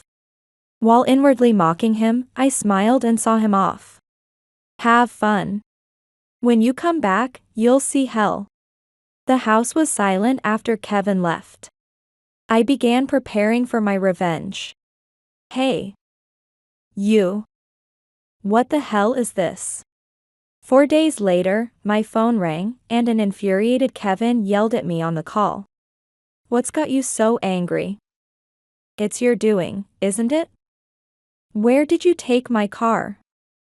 And why is there nothing left at home? Kevin was panicking as he interrogated me. It was funny to see him, who always looked down on others, in such a frenzy. I got rid of everything. That car, being a luxury vehicle, sold for a good price. Oh, and I put that apartment up for sale, so you better move out quickly. The apartment and the car aren't in your name. You can't just do whatever you want with them. Kevin was infuriated, seemingly unable to comprehend my actions. Well, maybe I'll tell you later. But how was your trip? Did you enjoy it? It's good that you got to indulge one last time before you face a tough life ahead. Huh? I don't understand. Do you realize what will happen to you for doing this to me? How long are you planning to delude yourself into thinking you're in a superior position? I don't mind being apart from you at all. I once trusted Kevin and loved him. But that's all in the past now, and all that remains is the hatred for his betrayal. Don't get cocky, a woman like you will only live in loneliness if you leave me. Oh, you're quite confident about yourself, aren't you? But I wonder about that. I couldn't help but laugh in disbelief at Kevin. Who would never admit he was wrong, even if it was his fault? He's the type to act tough towards those he considers beneath him. Unfortunately, you and I are strangers now. We are already divorced. What? Kevin exclaimed in a ridiculous voice. He must have been shocked by the unexpected response. But it was no bluff or lie. A few days ago, Kevin and I were no longer husband and wife. I submitted the divorce papers I found in your car. It was good that they were already processed, so I could submit them right away. That was just a joke. Why would you submit it without permission? Well, now you can marry your beloved Tracy, right? That's great for you. Of course, I've also submitted the marriage registration for the two of you. Both forms had already been submitted. This meant that the divorce with Kevin was finalized, and his marriage to Tracy was complete. What? I don't understand what you're talking about. Kevin played dumb when Tracy's name came up. He must still think his affair hasn't been discovered. You don't need to hide it anymore. I hired a detective and saw all the cozy moments between you two. Kevin must have never dreamed he was being followed by a detective, as he was speechless from shock. Let's meet and talk once. We get too emotional over the phone. Huh? That's impossible. I'm not in the US anymore. What? That's such an obvious lie. It won't work. Oh, it's true. Since you treated me like a nuisance, I decided to disappear from your life. You should be grateful. Finding those forms was indeed a shock, but now I see it as a stroke of luck. If I had only found out about the affair without those forms, I would have had to engage in lengthy discussions with Kevin to get a divorce. Kevin claimed that those forms were kind of a joke. He probably never intended to submit them. Maybe Tracy pressured him to prepare them, but it worked out in my favor. You're just saying nonsense to get my attention, right? You can't really be overseas, that's a lie, right? Kevin, who initially came off strong, was significantly subdued. From his reaction, it seemed he never really intended to marry Tracy. But that didn't make me feel any more forgiving. I'm telling you it's not a lie. Let me show you some evidence. I snapped a photo with my smartphone camera and immediately sent it to Kevin. So? Do you still not believe me? The photo showed a foreign streetscape with clearly non-American people walking around. It's certainly not a trip. As proof, there's not a single piece of my luggage left in that apartment. I have no intention of returning to the US where you are. I don't even want to see your face. Although I had lived as a typical housewife, I had majored in foreign languages in college. Since childhood, I had a strong desire to live abroad, and ironically, the divorce from Kevin became the opportunity to fulfill that dream. Of course, I couldn't have moved overseas by myself. But I had powerful allies. I've always dreamed of moving abroad. Thanks to you, I got a good opportunity. Thank you. Where did you get the money? Your parents supported my dream and helped me financially. I can't thank them enough. Kevin was baffled. He couldn't believe that his parents would assist his wife in escaping. My parents. Why would they? As compensation for the trouble you caused. Did you think your affair was only known to me? Your parents know everything too. Go ahead and ask them. Bye. Oh, hey, Emma. Wait. We're not talking about it yet. Ignoring Kevin's panicked calls to wait and talk more, I hung up the phone. Confronting Kevin alone about the affair would have probably led him to deny everything. To create a situation where he couldn't escape, I decided to rally support. On the day Kevin pretended to be on a business trip, I invited my in-laws over. I'm sorry for calling you over so suddenly. I really needed to discuss something important. Seeing my urgent expression, my in-laws sensed something and nodded solemnly. Talking about a suspicion of infidelity is usually difficult to discuss with a spouse's parents. But having known the character of my in-laws over the years, I believed they would trust my side of the story. I showed them all the evidence of Kevin's infidelity I had collected. Initially, they couldn't believe it, but their faces turned pale as they looked through the evidence. I'm sorry, I can't believe Kevin would do such foolish things. It's my fault for spoiling him too much. The father-in-law's expression was stunned, and the mother-in-law covered her face and wept. They repeatedly apologized to me. It turns out that my in-laws had struggled with infertility for a long time, resorting to fertility treatments. Kevin was their long-awaited child, whom they doted on excessively. Thanks to his father, a business owner, Kevin could have almost anything he desired. which seems to have nurtured his high pride and arrogance. As a child, he constantly quarreled with his classmates, but as he grew older, he appeared to have learned how to interact with people, at least on the surface. After graduating from university, he joined his father's company and quickly established his own position by delivering results. Initially, probably because of his parents-in-law, Kevin must have been pretending to be someone he was not. However, once he realized I would not fight back, his true nature began to show.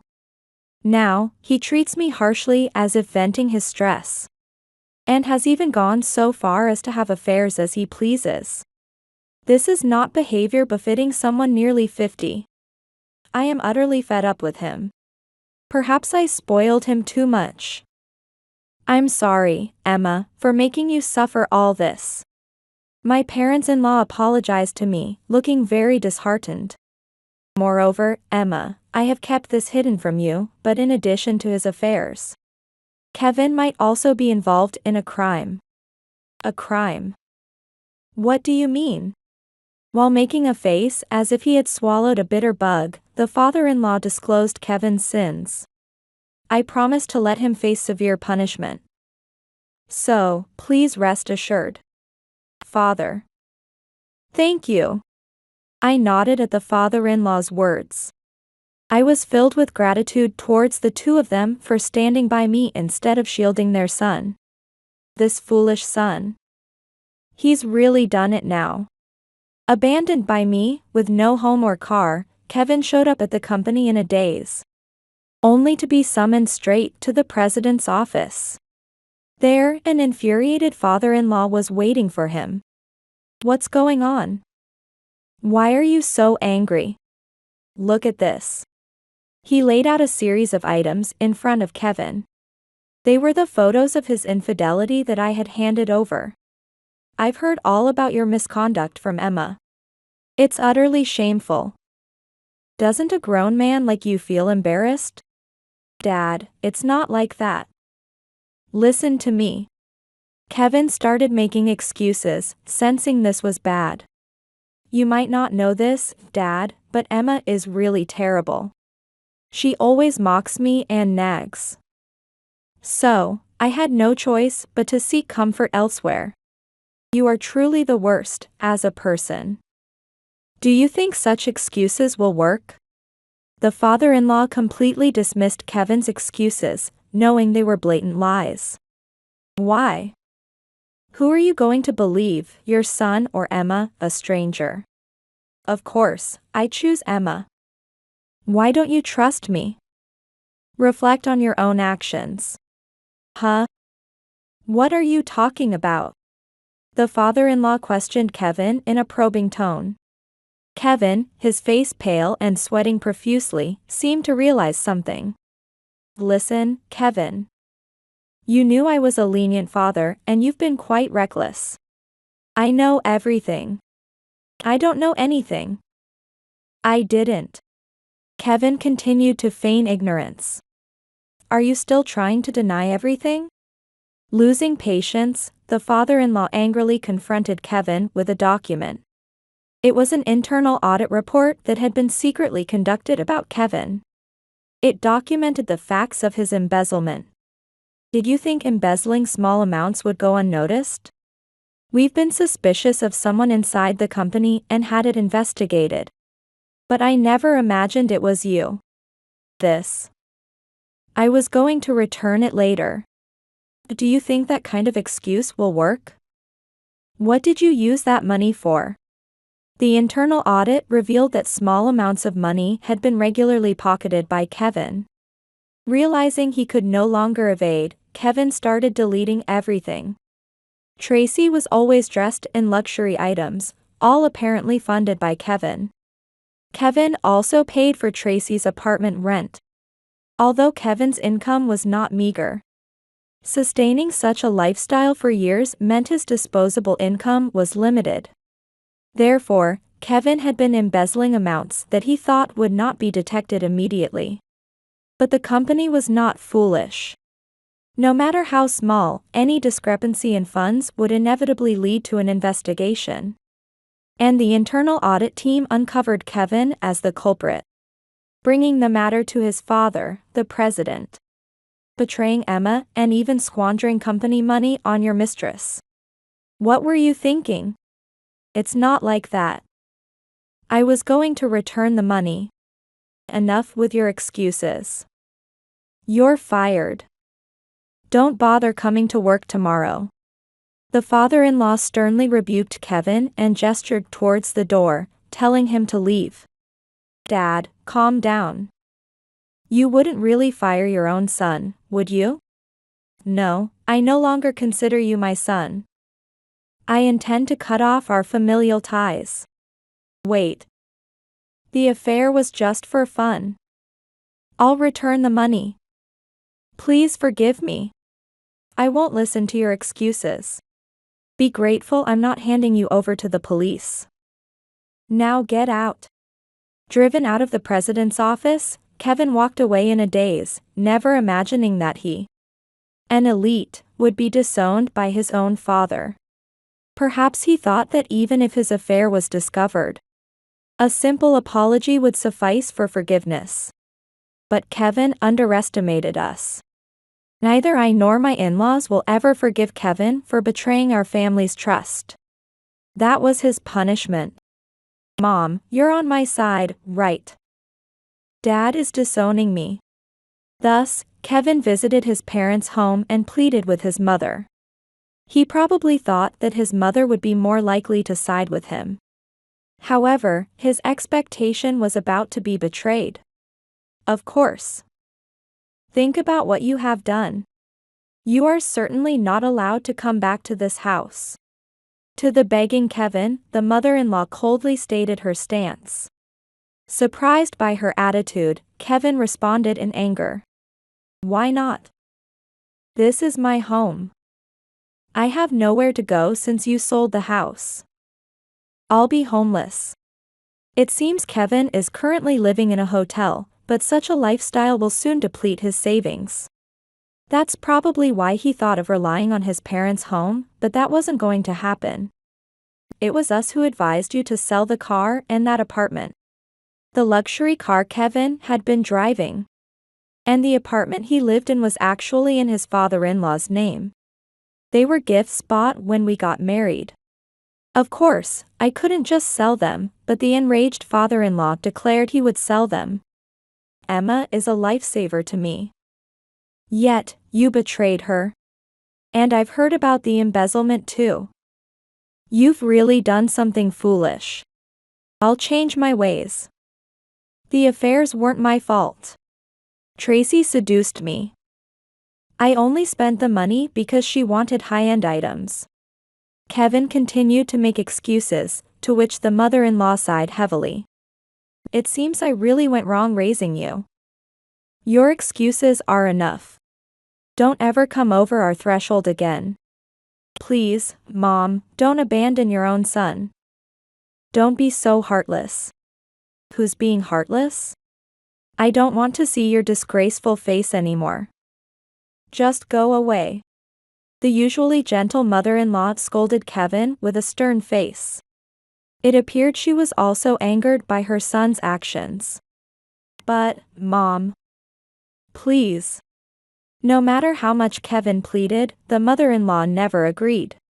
He probably never thought his mother would abandon him. Realizing he had no allies left, Kevin dejectedly left his parents' home. Afterward, he persistently contacted me, begging for reconciliation. Please. Think it over. What's there to think over? You're already remarried to Tracy, aren't you? I've already divorced her. I need you. Oh, what a pity.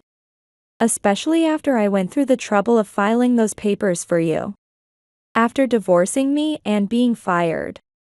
Penniless Kevin was quickly served with divorce papers by Tracy. You can't have forgotten about me, right? It's not too late. Give me another chance. His pleas for forgiveness were absurd, but I had no intention of reconciling with Kevin. If I was so important to you, you should have changed your ways sooner. It's too late for anything now. So what am I supposed to do now? Because of you, I've lost my job, my money, everything. Kevin showed a fit of anger, blaming me for his plight. But it was all his own doing. After all, it seems that even if he shows a wilting attitude, the fundamental personality will not change. It seems that he tried to come out and convince me. But I'm not the kind of person who can be deceived by Kevin anymore. Don't shift the blame. You'd better live with regrets. If you don't ask for too much, you can find a day job somewhere, right? Goodbye. Fed up with Kevin's complaints, I decisively blocked his calls. Living abroad, there was no way for him to reach me, and he had to give up. Later, through a lawyer recommended by the father-in-law, I filed for damages against both Kevin and Tracy. Kevin reluctantly accepted the terms, but Tracy showed an attitude of refusal. Why should I pay any damages? I don't have that kind of money. If you won't pay, I'll have to speak with your parents. They seem quite strict. Wait. Don't tell my parents. I had investigated beforehand and learned that Tracy's rural home was a very strict household.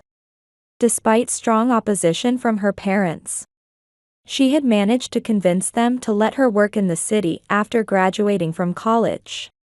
If they learned of this matter, Tracy would likely be called back home. Then you'll pay the damages. You got me fired from the company. Life is already tough enough, I can't pay that. Not only had Kevin been fired, but Tracy too had been let go by the father-in-law.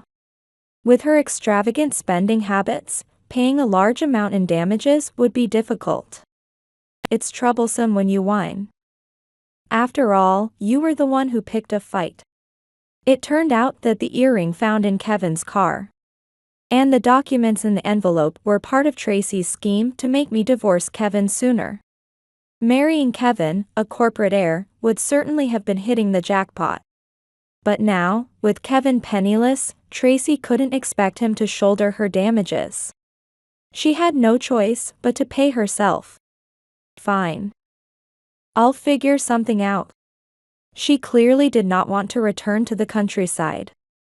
Finally resigned, Tracy promised to pay the damages.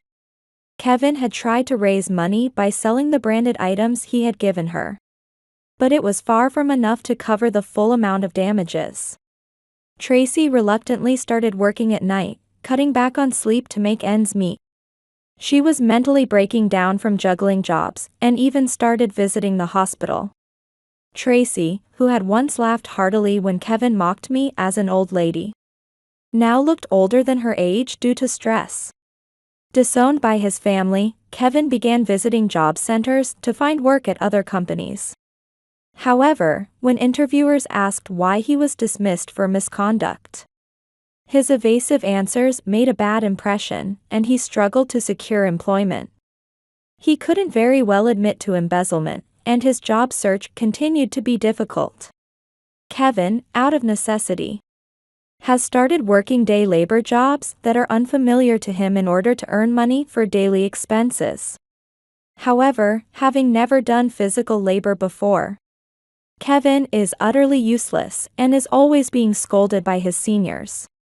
Despite how tough it is, he must work. He has no other way to support himself. Once upon a time, if he faced troubles, his parents or I would have resolved them. But now he must manage on his own. Having moved into a small, run-down apartment, Kevin is struggling with household chores and cooking that he never attempted before. This is a good lesson for someone who grew up pampered. Emma, I am truly sorry. Please forgive us. After everything was settled, the father-in-law apologized again for Kevin's affair. He went out of his way to contact me, even though I was overseas. Despite his social status, the father-in-law apologized deeply to me. Next to him, the mother-in-law also bowed, tearfully expressing her gratitude. please, it's not your fault. Don't apologize. Over the computer screen, I hurriedly urged them to stop. It didn't feel right to have the in-laws apologize when Kevin was to blame. It might sound presumptuous, but even though you and Kevin are divorced, if you would forgive us, could we possibly continue our relationship with you?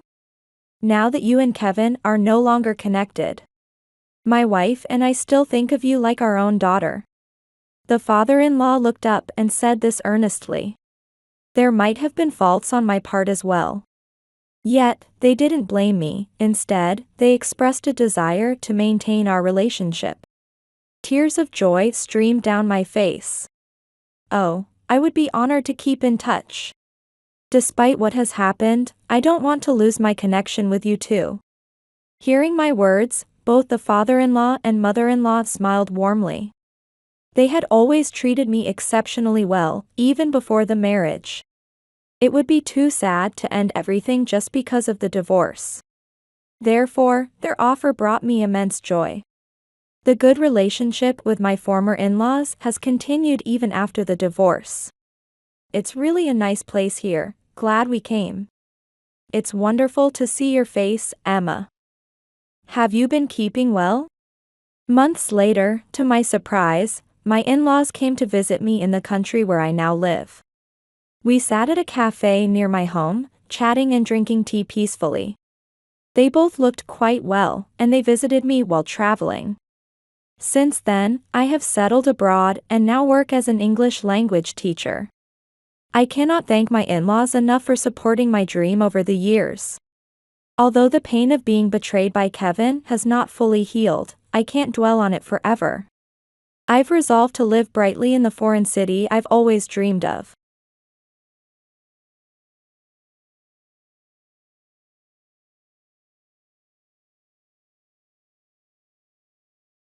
Since you can't even do household chores properly, you might as well just keep working forever. Haha. I couldn't help but get angry at those words. After all, it was Tony who had been against me working in the first place. I couldn't believe his nerve after getting jealous when I became a supervisor and then annoying me when my salary increased. And now he's telling me to just keep working. How dare you? What's up? Got a complaint? If you have a complaint, then just do whatever you please. Realizing I was irritated, Tony retorted with a frown. Fine, I'll do as I please. In a tit-for-tat response, I said that and then went to bed in a sulk. I was furious with Tony, but work wasn't going to wait for me. The next day I went to work and immediately requested a meeting with the department head. As I had declared to Tony, I'll do as I please, I decided to take on a project that had been proposed to me earlier. My name is Cindy Gale and I'm 30 years old. About 3 years ago, I married Tony, who is the same age as me. We don't have kids yet, so we are both working hard as dual income couple. In the past, many people thought that once a woman got married, she should stay at home, but those days are gone. Although we work at different companies, we both are employed full-time and help each other with household chores.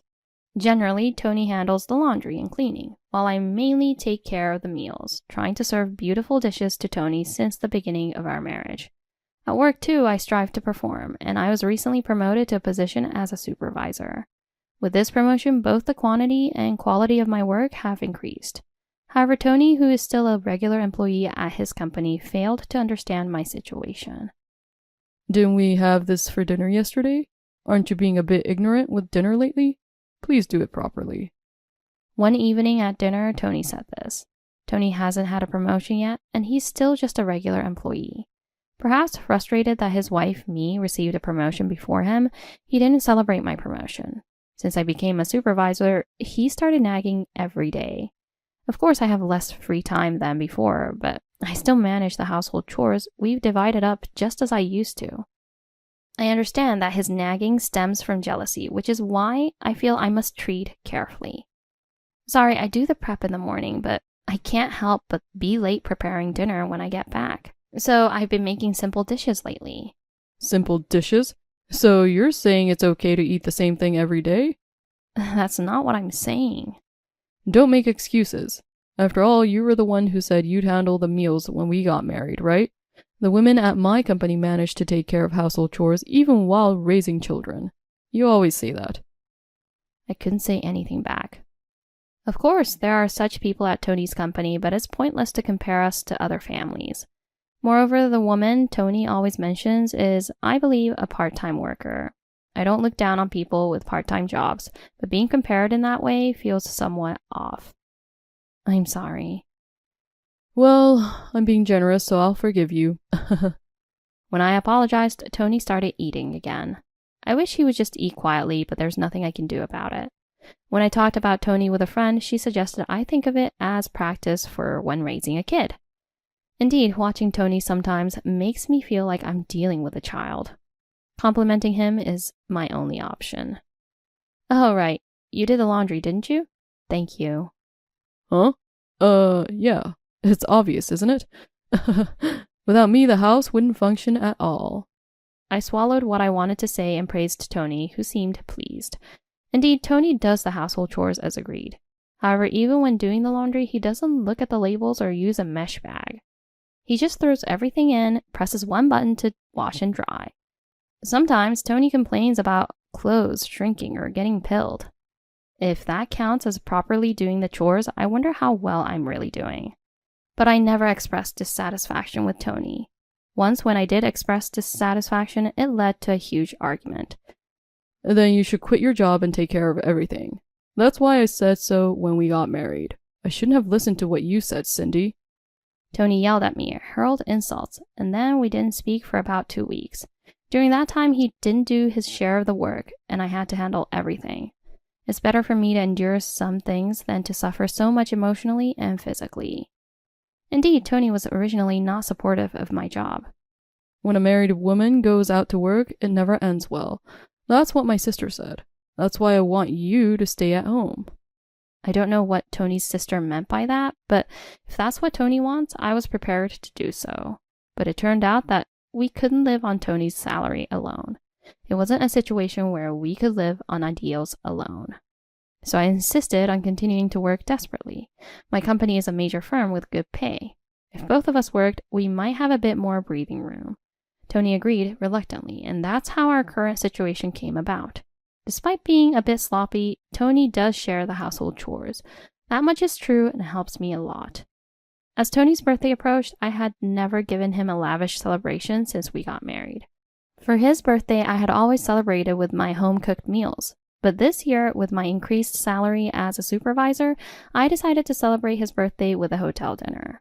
When I bought the gift and the day arrived, Tony's eyes widened in surprise as he relished the course meal. This is the first time I've had such delicious food. But are we okay with money? It's a special occasion. It's your birthday. I got a raise since I became a supervisor and we'll cut back a little from now on. So, no more complaints about the simple dishes I make, okay?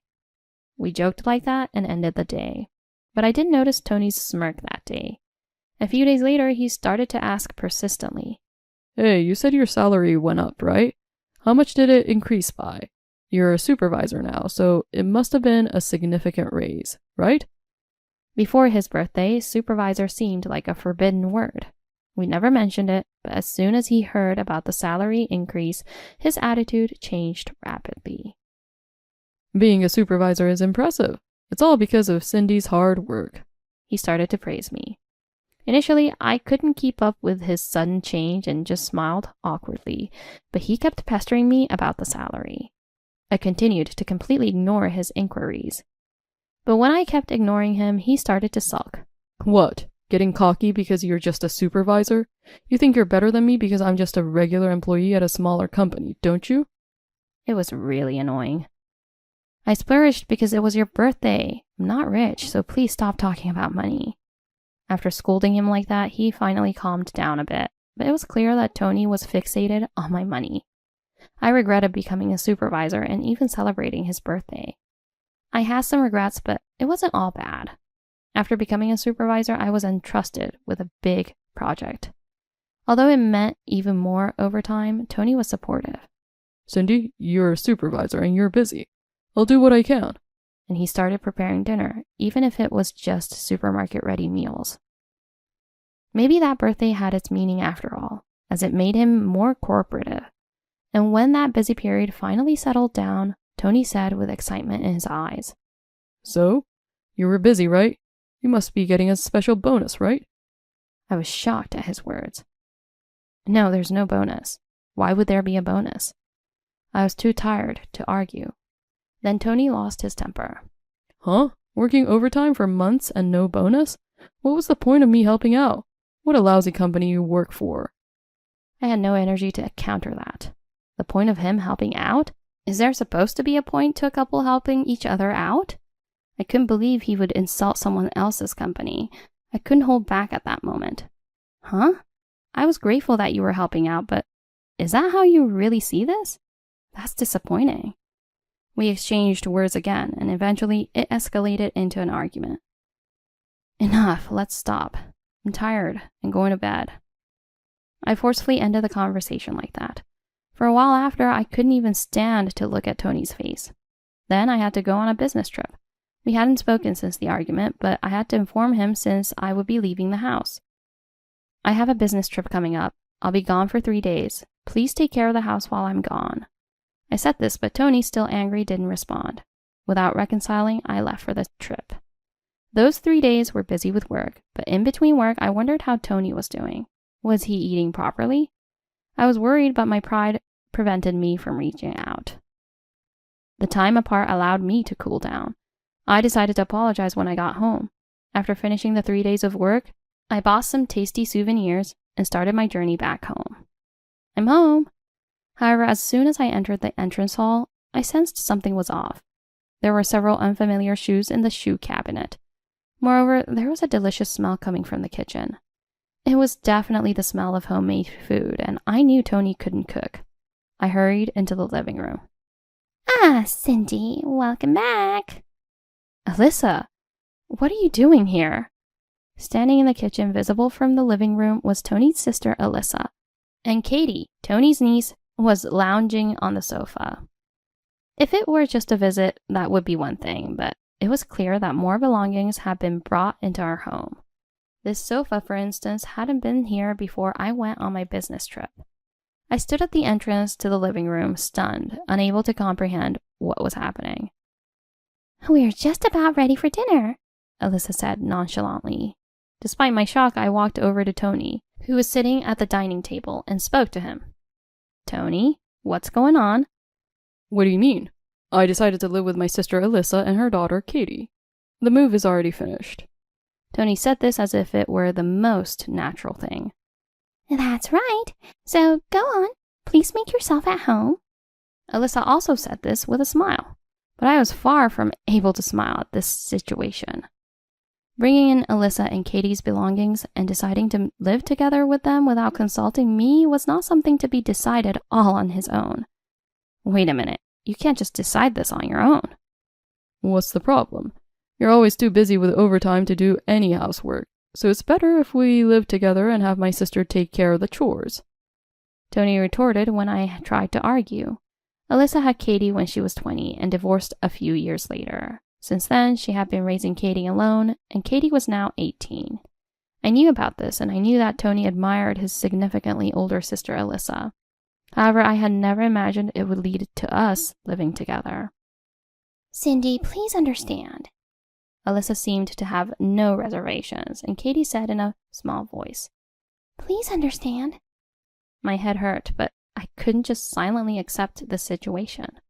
I'm sorry, but I can't live together with you all like this. I stated this clearly. However, Tony just laughed at me as if he was mocking me. Why? Since you can't even manage the housework properly, you might as well just keep working. I was infuriated by his words. Originally, it was Tony who had opposed my working. Being envied for becoming a supervisor, then targeted for a salary increase, and now being told to just keep working, it was unbelievable. How dare you? What, got a complaint? If you have a complaint, then just do whatever you please. It seemed Tony sensed my irritation and retorted angrily. Fine, I'll do as I please. But I was the one who wanted to be angry. In a tit-for-tat response, I said that to Tony. After that, we stopped talking and I went to sleep. Alyssa and Katie, having apparently given up their own home, naturally slept in the beds they had brought in. The spare room that was supposed to be a children's room was taken over by the two of them, and I was more sad than angry. Yet work waited for no one. The next day, as soon as I got to the office, I immediately requested a meeting with the department head.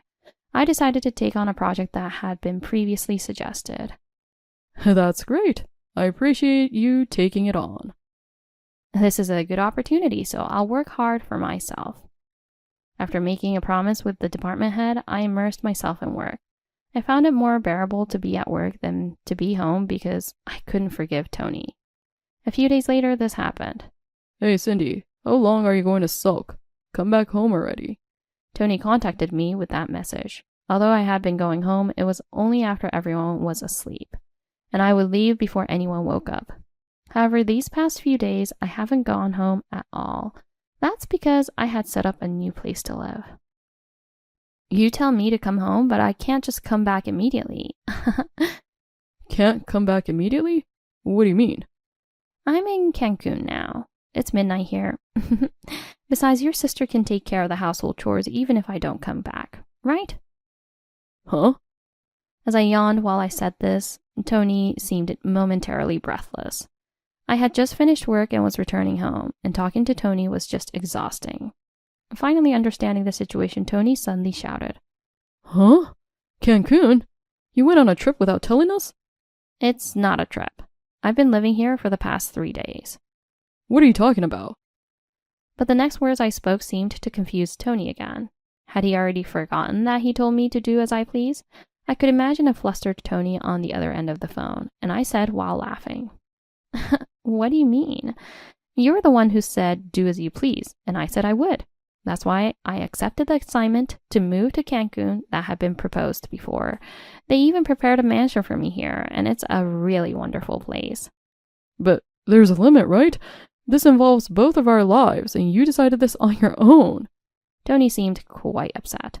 Surely if we had discussed it, he would have said that we should move here together. However, this assignment in Cancun was like a prize for the achievements I made at my previous job. I think it's Tony's fault for getting angry about not getting a special bonus and not listening to other things. Also, doesn't he feel any incongruity in saying that? He decided on his own to live with Alyssa and Katie, affecting both of our lives. That's quite a boomerang. Did you consult me when you decided for us to live together with Alyssa and Katie? That's...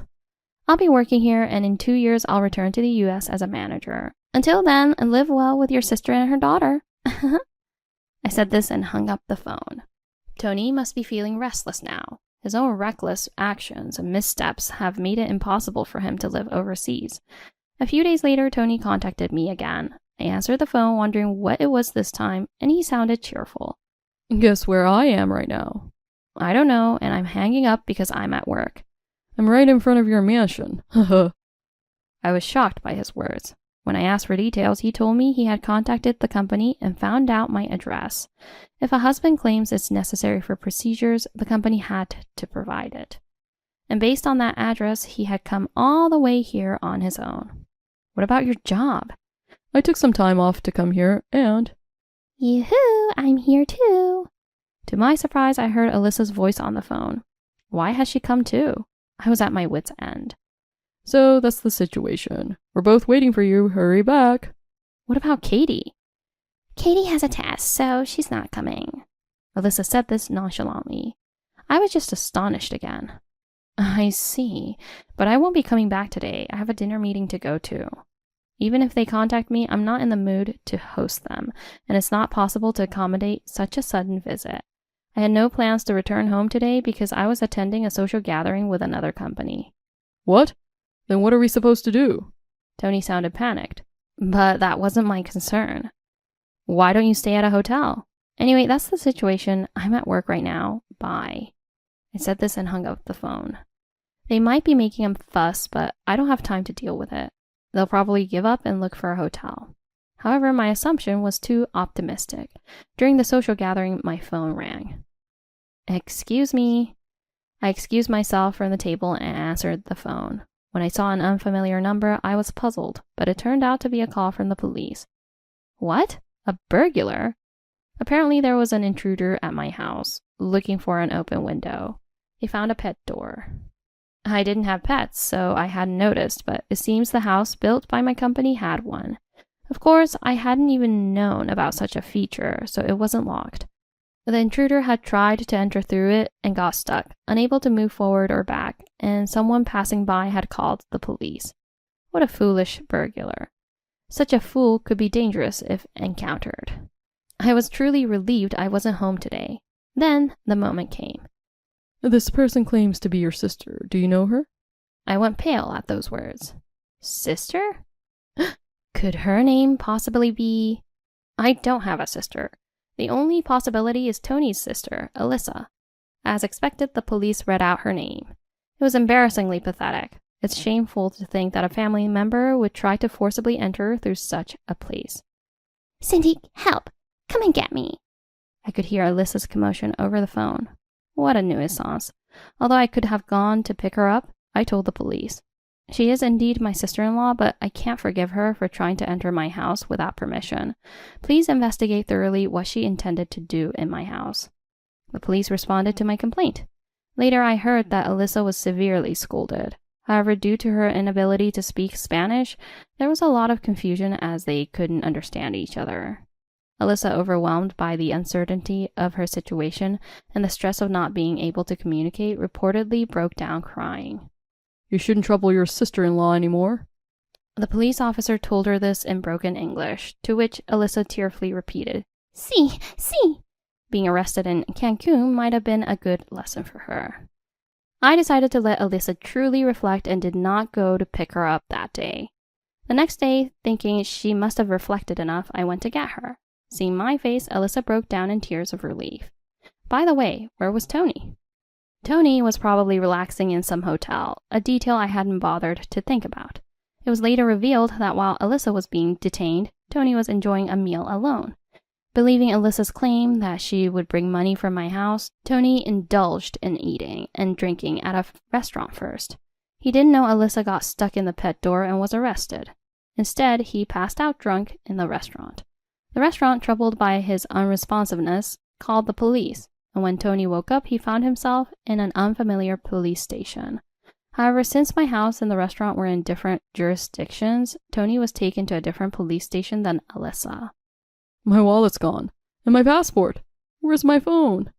Unfortunately, while he took a nap, his bag was stolen and he lost his wallet, passport, and phone. Like Alyssa, Tony, who doesn't speak Spanish, was arrested for not paying his bill and was unable to seek help, ending up under police care. This was only discovered after Alyssa was released. Where's Tony? I first learned of Tony's disappearance when Alyssa, always a nuisance, asked about him. I went to the restaurant where they were supposed to meet, learned the details from the owner, and found out that Tony had been taken away by the police. Alyssa! Cindy! When we visited the police station, Tony, looking pale, broke down crying and called our names. Frustrated by the déjà vu, I sighed. I explained the situation to the restaurant owner, paid for the damages, and apologized. Given the theft, the owner pitied Tony and decided not to pursue the matter of not paying. But the aftermath was challenging. At the police station, we went through the process for reporting a lost passport and contacted the consulate. I couldn't focus on work because of Alyssa and Tony's issues. When my irritation was about to explode, Tony said, "Oh, I thought it was the end for me, but I'm glad it all worked out." Yeah, thank goodness it's all good now. Let's go back to Cindy's house for now. Their carefree words finally made me snap. Nothing about this is good for me. How can you say that after causing so much trouble for others? Well, yeah, I admit that was bad, but... Go back to your own home, and don't ever come here again. Both were silenced by my stern voice. But... I'll prepare the divorce papers this weekend. Divorce papers? Tony shouted, and Alyssa next to him looked shocked as she glanced back and forth between Tony and me. There's no benefit to me in staying married to you, Tony, and your sister moved in without letting me know. You can't even speak Spanish, yet you goof around in Cancun and get arrested, disrupting my work. Ugh. It seemed they finally understood the gravity of their actions as they hung their heads in shame. The sight of two adults scolded by a woman might have been amusing to passersby who laughed as they watched. But my anger was far from subsiding. So I'm getting a divorce from you, Tony. No objections. Got it? Ugh. After bailing you two out of jail, I think I deserve a free and clear life as thanks. Right? Yes. Tony hesitated, but perhaps deeply reflecting on his actions, he replied in a low voice. Tony initially applied for a 4-day vacation, but due to the arrest and lost passport, he significantly overstayed his return date. Without a smartphone, he couldn't contact work to extend his leave.